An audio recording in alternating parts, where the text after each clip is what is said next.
Ya dunia huwa mazito kweli, shikilia kamba yake jalali.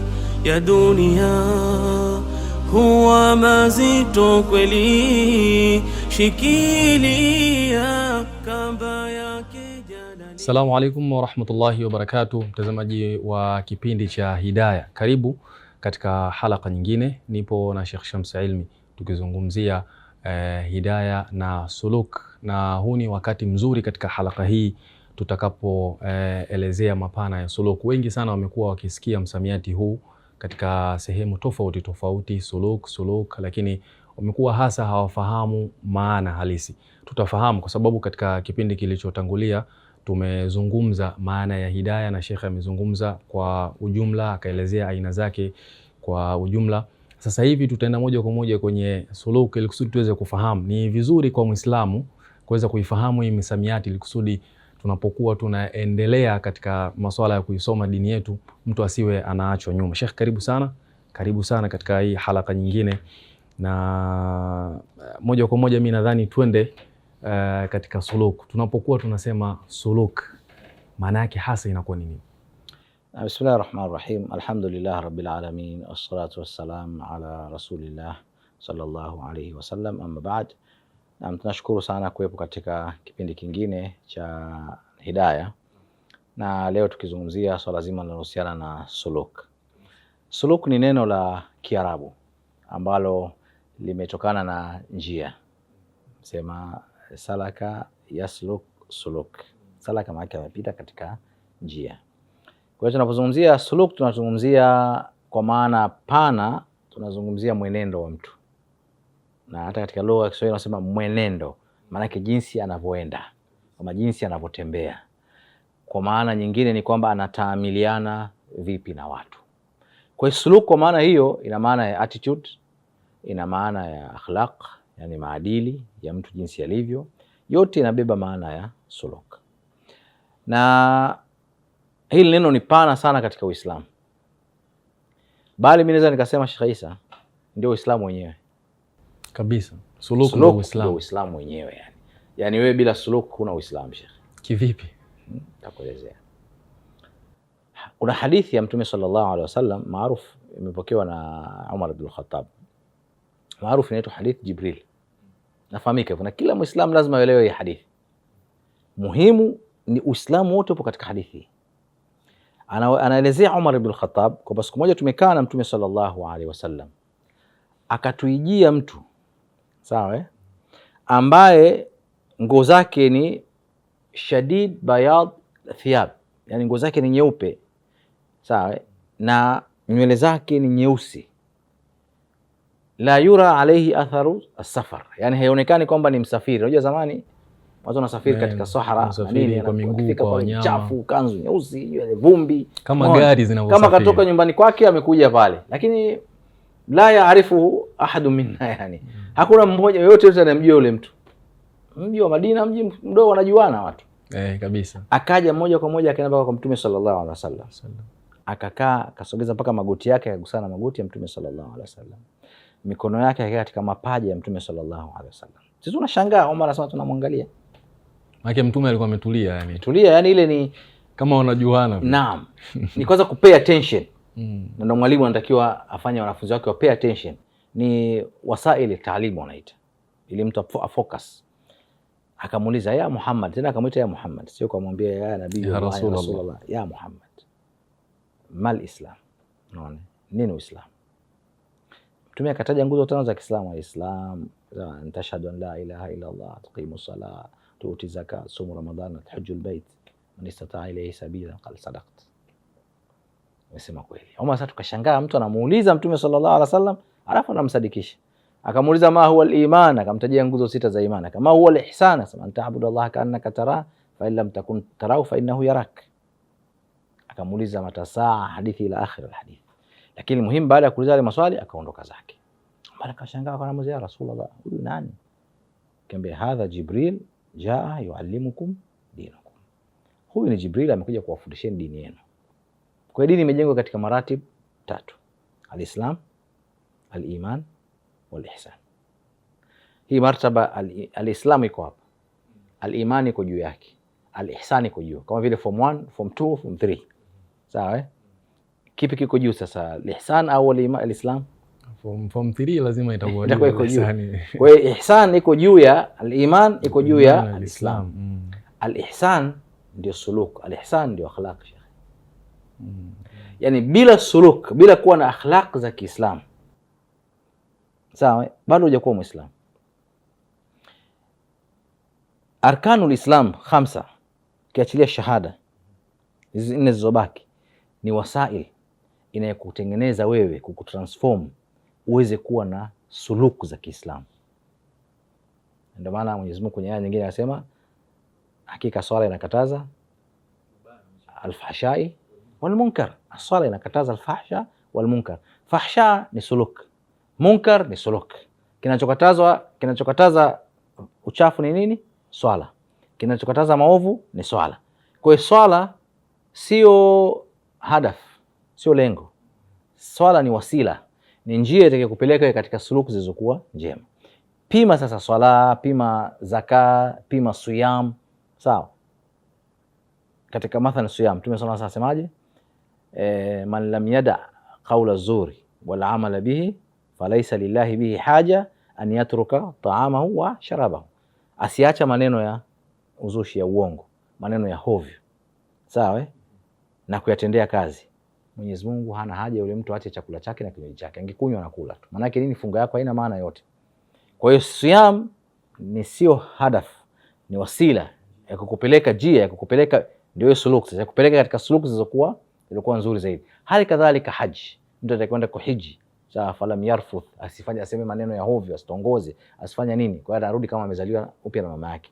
Kwa hiyo nguzo zote 4 za Uislamu ni wasail za kukupeleka wewe katika al-akhlaq, katika matabia zilizokuwa nzuri. Ukija katika nguzo za iman zote 6 ni zinakufundisha katika masuala ya al-imanu bil ghaib, kuamini visivyoonekana. Na bila kuamini visivyoonekana ukawa wewe mpaka uvione, huna iman. Inakusaidia katika suluk arkanu al-iman, zinakusaidia vipi katika suluk? Kwa sababu unaamini kwamba malaika wa Mwenyezi Mungu wapo. Umeshawahi kuona malaika? Jai kuona malaika. Sawa. Unaamini kuna moto na pepo upo. Ushawahi kuona moto? Jai kuona. Unaambia kuna moto wa Jahannam, kuna pepo ya Firdaus. Jai kuona. Lakini tunaamini. Tunaambia siku limanu bil yawmil akhir, nani kiyama ni ghaiba, tujaona sisi. Lakini tunaamini kwa sababu imeelezewa katika nguzo za Uislamu. Umeamini katika malaika, sawa. Wewe unatembea na malaika wawili kila siku. Mmoja yuko hapa, mmoja yuko hapa. Wanaandika kile unachokifanya, hawakuachi. Ukiwa na iman bil malaika, suluku zako zitabadilika, kwa sababu utakuwa naamini kwamba malaika mimi natembea nao. Utakuwa na nidhamu ya muraqaba katika nafsi yako, kwamba mimi, yani kama vile umefungiwa surveillance cameras kwenye biashara unafanya, kazini kwako, ofisini, sijui umekabidhiwa amana za watu, wewe na mke wako. Wewe mu'min anahisi kwamba Allah subhanahu wa ta'ala yuraqibu, yani anamuona kila sehemu alipo, kwa maana malaika wapo wanaandika na anafahamu hicho kitu. Hii inabadilisha suluki ya mtu. Ndio maana unakuta kwamba mtu mu'min ni yule ambaye anafikia katika daraja kumcha Mwenyezi Mungu, kumuogopa Mwenyezi Mungu. Atamwogopaje Mwenyezi Mungu? Sawa, anamuogopa, anajua Mwenyezi Mungu hafichikani na kitu chochote, anajua kile anachokifanya. Kwa hiyo nguzo ya ihsan ndio nguzo, daraja ya juu kwa Muislamu anatakiwa kufikiwa, na hiyo daraja ndio as-suluk. Sasa kuna suluku dakhili na khariji. Hizo ni aina za suluk. Maana kwamba Sheikh tunasema kwamba mtu akiharibu kwenye ihsani ndo ameshaharibu hizi nyingine. Uislamu wote unaporomoka. Hakuna Uislamu. Na awe yoyote yule, yani haijalishi yeye ni nani, haijalishi. Yani unajua kuna vitu lazima Waislamu wavielewe, vitu viwili. Tunapozungumzia suluk, tukazungumzia akhlaq, ndio lengo la wewe kuwa Muislamu. Wewe swali msikitini swala 5, safu al-awwal, kabla adhan al-fajr, uko msikitini, soma Qur'an mpaka jua lichomoze. Kama suluku zako nje ni mbovu, hizi zote wallahi hazikusaidii, na mimi na ushahidi, sisemi ya maneno bila ushahidi. Wamekuja watu kwa Mtume sallallahu alaihi wasallam, kabia Rasulullah, inna fulana tusalli wa tasum wa ta'mali al-khairat. Mwanamke fulani anaswali, anafunga na anafanya khairat, yani nyingi hajazitaja.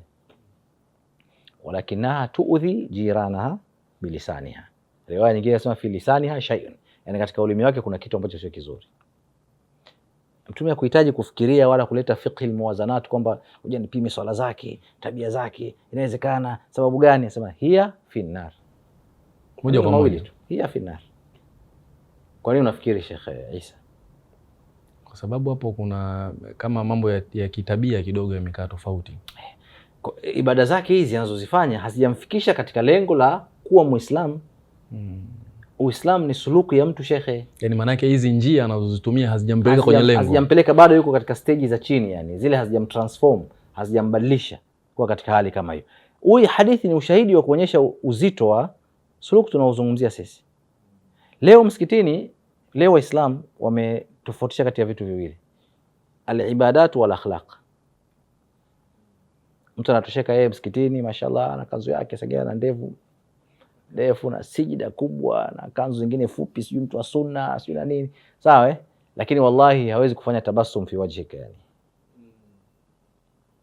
Sagea hata kusalimisha. Unaona? Wacha hiyo yani. Wengine wazinifu Sheikh. Mtu yuko msikitini ana swala lakini ana vimada nje. Anafanya zina. Lakini ni mtu abid kimuona. Na watu wanatoa ushahidi huo kwamba ni abid. Tumetenganisha, tumefanya fasl kati ya ibadat na akhlaq. Haiwezekani Sheikh wewe ukaingia peponi kwa ibadat fakat, na haiwezekani ukaingia peponi kwa akhlaq bas bila ibadat. Hivi ni vitu viwili lazima viende pamoja, na ibada ndio lazima ikutransform. Unapokwenda pale ukaswali, ni lazima unajua umesimama mbele ya Mwenyezi Mungu, ili swala ikuzuie na masuala ya uchafu. Kwa hizi ni twins, ni vitu viwili ambavyo vinakwenda sambamba. Sawa, al-iman wal amal. Na ndio hiyo tunazungumzia suluk. Kwa hiyo suluk ya mtu mwanzo wake ni ndani ya nafsi yake, inatokana na zile istidadati ambazo Mwenyezi Mungu aliziweka. Alastu bi rabbikum, iko ndani ya nafsi yake. Halafu inakuja hidayah bil ta'lim wal irshad, wa ile mitume amekuja kutuzungumzia, inakuja sasa inakufundisha, inaamsha, inakuwa ile hidayah inakuwa ni kubwa zaidi ndani ya nafsi yako. Hapa ndo mamba, yani chemchem ya suluku ya mtu. Mtume sallallahu alaihi wasallam ameambiwa, sawa, innama bu'ithtu liutammima makarim al-akhlaq, mimi sikutumwa kwa kazi yote nyingine. Innama adatul hasr, adatul hasr maana yake ana ma ursiltu li ay shay, sijatumwa kwa kazi yoyote nyingine isipokuwa kwa kazi ya akhlaq, tabia. Hadithi nzito. Sawa. Hadithi nyingine nyingi za Mtume sallallahu alaihi wasallam zinazungumzia kwamba akthar ma sayakun au kama qala Nabii sallallahu alaihi wasallam fi mizani al-abd yawm al-qiyama min husnul khuluq min taqwa Allah wa husnul khuluq, hakuna kitakachokuwa na uzito katika mizani ya mja siku ya kiyama zaidi ya mja kuwa na uchamungu na kuwa na tabia zilizokuwa njema. Sasa suluki ya mtu kama tulivyosema inatoka ndani ya nafsi yake. Hii ni suluku dakhili ambayo kila mtu anaifahamu. Hii suluku dakhili kila mtu anaifahamu. Suluku khariji unaweza kuwadanganya watu. Yani suluku khariji manake ile attitude yako ya nje, unaweza kuwadanganya watu kwa sababu hakuna mtu anaweza kuingia katika nafsi yako Isa akajua wewe ukoje, unafikiria nini, unafanya nini. Inaweza ingawa anaficha kabisa, unaficha, unajijua mwenyewe. Lakini khariji unaweza ukapiga kanzu yako safi pale na nini na hivi, ukawa na tasbihi mkononi, kabadilisha na lafdhi yako, ukawa kila maneno kuzungumza subhanallah, astaghfirullah alazim, la hawla wala quwwata illa billah alali azam, mashaallah, namcha Mungu kama huyo. Lakini hakuna mzinifu kama huyo. Sasa hii kuwa mzinifu kama huyo watu wa nje hawajui kabisa, huyu ndani ya nafsi yake haijui. Anafahamu, anajua kabisa. Kwa suluk dakhili, mwenendo wa ndani wa mtu, kila mtu anaujua. Ndio maana Mwenyezi Mungu Subhanahu wa Ta'ala akasema balil insan ala nafsihi basira, bali mwanadamu kwa nafsi yake ya ndani ni mwenye kuifahamu vizuri. Walau alqa ba'dhira, hata kama atatoa sababu mbalimbali anaifahamu. Ya nje anaweza kuwadanganya watu. Sasa ya nje ndio inakuja hiyo suluku ya nje, inakuja hiyo inatengeneza suma ya mtu. So, mashallah bwana, katika wacha Mungu yule bwana mcha Mungu Sheikh. Muone mashaallah, na vitu kama hivyo. Inatengeneza yani shakhsia ya mtu. Mtu akimuona watu wanasimamia, wanampa mkono, wanamheshimu, wanampisha viti, sawa. Shakhsia yake ile amejiweka, anavaa kanzu safi, koti safi na nini, anaje katika mandhari kama shakhsia yake amejiweka vile, umeona. Kwa hiyo sum'a, shakhsia yake anavyojiweka na mavazi yake, anavyojibrandi mbele za watu, sawa, watu wanamheshimu kwa misingi kama hiyo, lakini ile character yake anaijua yeye mwenyewe, ndio hiyo suluku ya ndani. Kwa hiyo kuna suluku ya ndani ya mja na kuna suluku za nje. Mwenyezi Mungu anaangalia suluku ya ndani, angalia suluku ya nje. Yani sawa, hii ni ya kwako wewe na hao unaweza kuwadanganya. Sasa hapo Sheikh, kabla hujaendelea, maanake mtu anaweza akasema kwamba mathalan mimi nina sadaqa na nataka niitoe kwa watu, na ninapoenda kutoa kwa watu kuna hadhira inanitazama, tuseme labda mimi ni mtu maarufu unafahamika, kwa hiyo sehemu ile ninayoenda kunakuwa kuna audience ambayo inakuwa inanitazama, yani watu wanakuwa wananifuatilia. Nimefika sehemu fulani, nimefanya labda jambo la kheri, watu wote wakalifahamu hata kama nisipolisema, hiyo tayari inakuwa imeonekana nje na inakuwa ni tabia, ni mwenendo mzuri. Katika Uislamu hili linakuwaje? Na Sheikh Isa, tunapozungumzia suluk, tukazungumzia tabia, ni vitu ambavyo vinakuwa vinabeba majina mengi sana. Labda katika lugha yetu ya Kiswahili tunakosa misamiati mingi ya kuelezea, sawa. Ukizungumza mathalan kama tukihama katika lugha ya Kiingereza, attitudes, sawa, tukasema habits, kusema huyu bwana habit yake sio nzuri, ana habit fulani. Habits maana yake ni kile kitu ambacho unakifanya mara nyingi mpaka kinakuwa tabia yako. Sema ndo hobby. Yani hobby ni kupendelea kitu, lakini habits inakuwa ni tabia ambayo umeizoea wewe, ambayo labda automatically inakuja bila mwenyewe kuelewa. Umeelewa Habit ulionayo kwa mimi bwana, nikishakula chakula cha mchana lazima nipate chai ya rangi. Yani ndio umejitengenezea hiyo. Koza kichwa kinakuuma kama habit vile. Umeona? Ni kitu ambacho umejizoesha kukifanya. Sasa lugha inakosa maana ya kuzungumzia hili jambo. Tunapozungumzia hiyo suluk, ni ile tabia ambayo mtu kaitengeneza mpaka imekuwa katika karakta yake. Umeelewa? Okay. Sasa swali lako uliouliza, mtu tabia yake kutoa sadaka, habit yake nzuri. Umeelewa? Lakini akaenda kutoa sadaka mbele ya watu wakamuona, nia yake ndani ya nafsi yake ni ipi? Watu wamuone wamsifie, au natoa kwa ajili ya kuhamasisha watu wengine watoe? Hivyo vitu mimi na wewe hatuwezi kuvielewa. Hapo ndo Allah sasa hatuwezi kuingia katika nyoyo za watu. Na mimi hapa napenda nitahadharisha. Watu wanapenda sana kuhukumu. Mtu kaenda katoa sadaka yake, sawa, hajaita yeye vyombo vya habari wala hajavialika, au ametoa mbele za watu, au amekusudia kwamba nataka tuhamasishe Waislamu watoe. Mathalan sasa hivi kuna michango inaendelea, sio Gaza, sio wapi, sawa. Mtu akasema mbona Waislamu wanachelewa katika hili jambo? Mimi natoa milioni 20 kuwasaidia ndugu zetu wa Gaza. Umeona? Lengo lake pale watu wengine ambao labda wana uwezo mkubwa zaidi yake waone hata fulani katoa. Umeona? Wacha na mimi nifanye nini? Nitoe zaidi ya kile.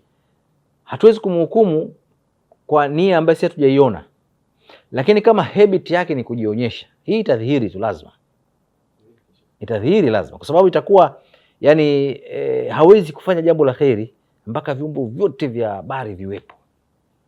Hujasikia kuna watu wamerudi na misaada yao, Sheikh? Mtu amekuja na misaada kabisa, yani magunia, sio kitu gani. Channel gani iko wapi? Channel gani iko wapi? Hawajakuja mzee. Wengine wale nani wako wapi? Hivi amkualika watu wote wale? Unaona mzee, kuna shughuli nyingine imejitokeza, basi tunaahirisha zoezi. Tunaahirisha zoezi mpaka wiki ijayo. Yaani watu wanakufa njaa, Sheikh, unaahirisha zoezi kwa sababu wa video vya habari. Hiyo sasa ndio suluku tunaizungumzia sisi, imetengeneza ile habit ya kujionyesha. Umeelewa? Lakini hizi zingine ambazo zinakuja kwa nia tofauti tofauti, hiyo zinafahamika wazi kwamba ziko katika hali kama hiyo. Naam. Mwanadamu kama mwanadamu au kama kijana wa Kiislamu, na wengine anaweza kuwa kijana wa Kiislamu lakini mwingine anaweza kuwa kaslimu akiwa mtu mzima, afanye nini ili kusudi kuweza kufikia? Kwa sababu umetuambia kwamba kuna njia ambazo mtu anaweza akazitumia, hizi njia zikaweza kumfikisha katika tabia iliyokuwa nzuri ambayo ndio Uislamu kwa ujumla. Kwa ujumla mtu akiwa kapotea au anahisi kapotea afanye nini ili kusudi aweze kufikia lile lengo mama? Naam, jazakumullahu khair. Swali zuri sana. Mwenyezi Mungu kwenye Qur'an aya nyingi sana anatukumbusha sisi Waislamu kama wanadamu kwa ujumla, kama mtu binafsi,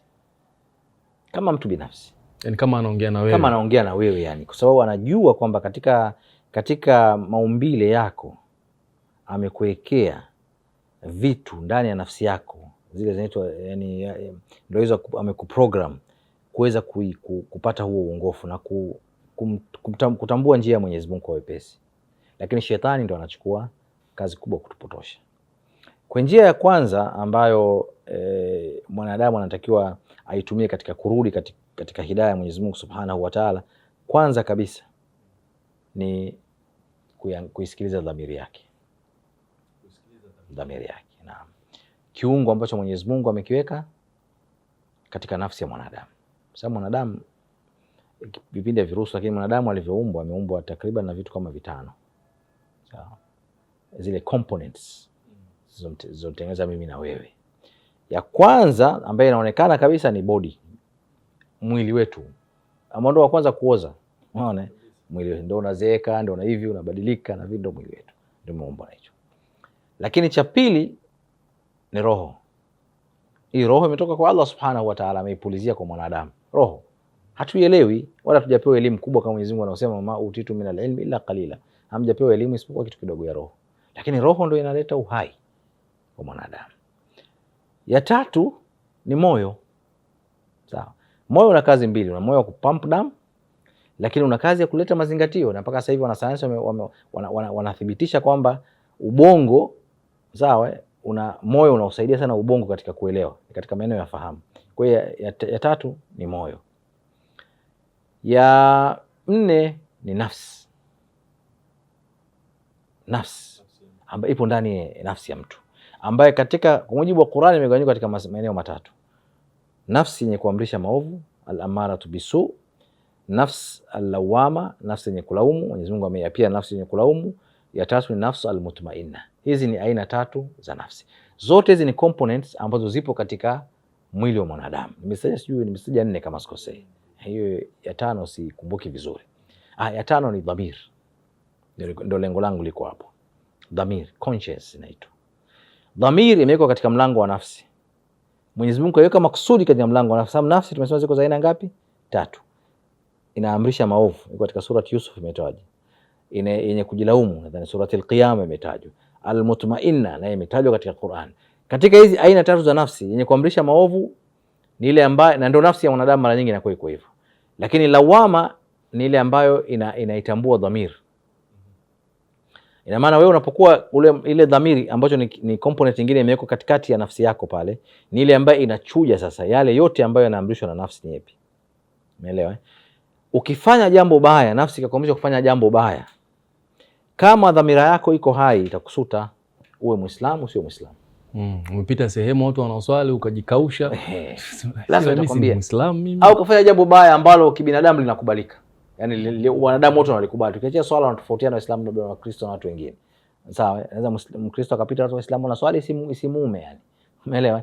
Lakini mathalan ikatokea jambo la akaona kuna harusi ya wanaume wawili wanaoana. Umeelewa? Akakuta mtu amechukua rungu anampiga paka kichwani, anapasua kichwa cha paka. Nafsi yake itafanya nini? Dhamiri ile kwamba hata kama atashindwa kumnani yule mtu akifika nyumbani atasema leo bana sina raha, nimeona mtu anafanya kitu kibaya sana. Nini Sheikh? Sasa hiyo si lazima ukaisome kwenye Bible, ukaisome kwenye Qur'ani, ukaisome. Wewe unahitajika uwe human tu, uwe binadamu, kwa sababu Mwenyezi Mungu ameshaiweka hiyo. Kwa hiyo hicho ni sehemu ya 5 ya kiungo cha mwanadamu kinapatikana. Sasa unarudi vipi katika njia? Isikilize dhamiri yako, kwa sababu Mwenyezi Mungu alivyoweka dhamiri inakueleza baya na zuri. Na kuna hadithi ya Mtume sallallahu alaihi wasallam, muda wa Kristo tutazungumza baadaye. Hadithi ya Mtume sallallahu alaihi wasallam inazungumzia hicho kitu, kwamba kila mtu aiulize dhamiri yake. Unataka kujua kitu kizuri? Iulize dhamiri yako, hichi kitu ni kizuri au kibaya ninachokifanya? Itakwambia shekhe, hapo umeteleza hapo. Sema shekhe, nzuri sana, endelea kufanya hicho kitu. Umeona? Mkuta mama mtu mzima ambeba mzigo, akasema mama nikusaidie mzigo mpaka pale. Ukachukua. Akamfikishia mpaka pale, akamwambia mwanangu, nakushukuru sana mwanangu, asante sana, hata sio Muislamu hata mjui wala nini, sawa. Ukifika ukikaa hivi nyumbani unasema roho inafanya raha sana, unafanya kitu kizuri sana leo, ndani nafsi yako amani. Hiyo endeleza kuifanya, kwa sababu hiyo uhitaji aya na hadithi, unahitaji wewe kuwa mwanadamu na kuisikiza nafsi yako.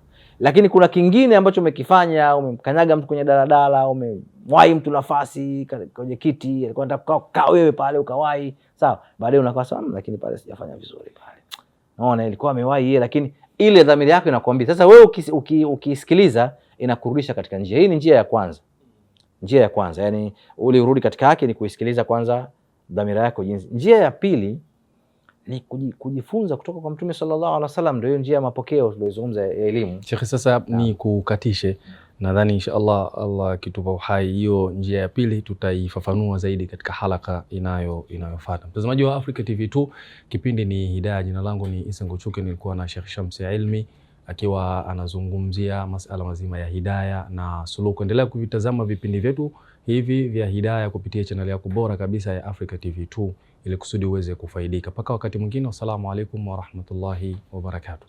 Ya dunia huwa mazito kweli, shikilia kamba yake jalali.